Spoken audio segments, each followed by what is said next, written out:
Matagal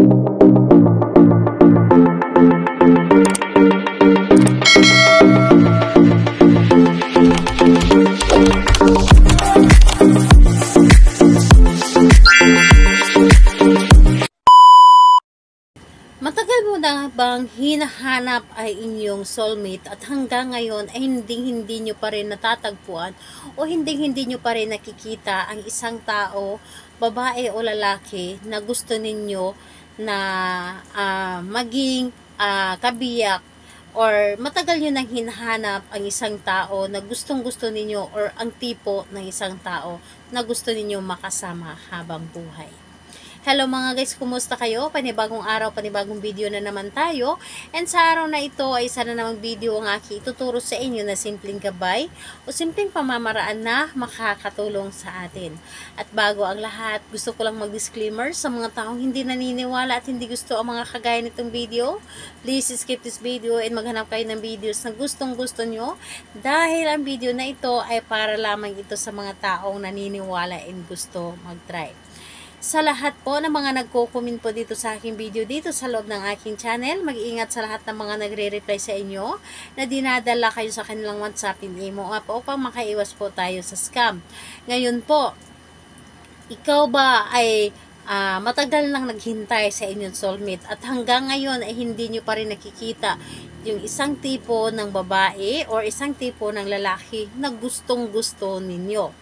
So, dito po, ang aking ituturo ngayon upang mahanap nyo na ang inyong soulmate or maramdaman nyo na. Ito ay isa, or pwede itong gawin sa babae at lalaki, yung tipong nagmamahalan din po na babae at lalaki. So ayun po, pwede din po, syempre sa ating babae at lalaki na gustong magka-soulmate. Dito, ang kailangan lamang natin is, kailangan natin dito ng kandilang pula or pink, and kailangan natin syempre ng posporo or lighter.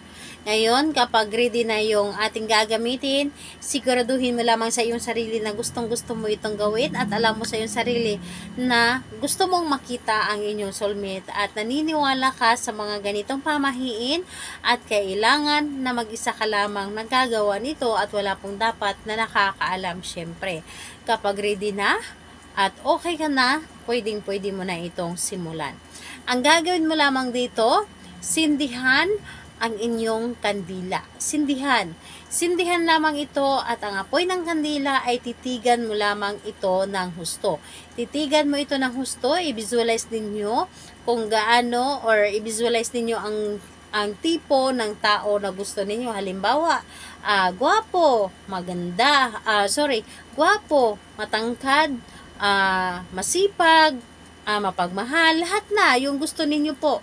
At siyempre sa mga lalaki, ganun pa rin, maganda, mabait, mapagmahal, maalagain. So yun naman talaga ang halos yun ang ating mga hinahanap sa isang lalaki. Yung tayo lang ang mamahalin, yung hindi titingin sa iba.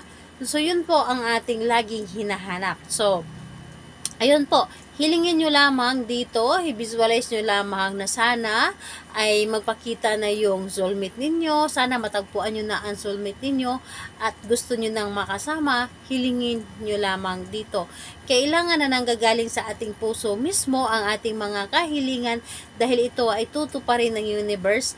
Tutulungan tayo ng universe para matagpuan, makita natin ang gusto nating isang lalaki or gusto natin sa isang babae.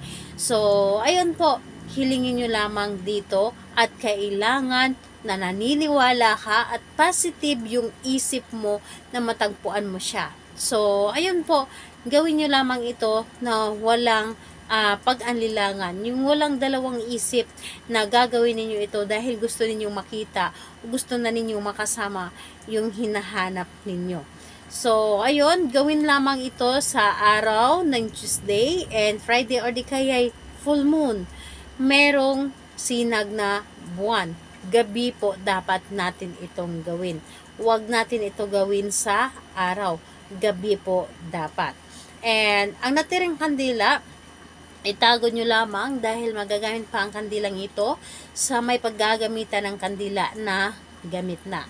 So, ayun po, sa lahat po ng mga gustong magpa-shoutout, mag-comment lamang sa baba para ma-shoutout ko kayo sa next video. And sa lahat po ng mga gustong magtanong, mag-comment lang din po sa baba para ma-replyan ko din po kayo. Salamat po sa inyo. Bye-bye everyone. God bless us all.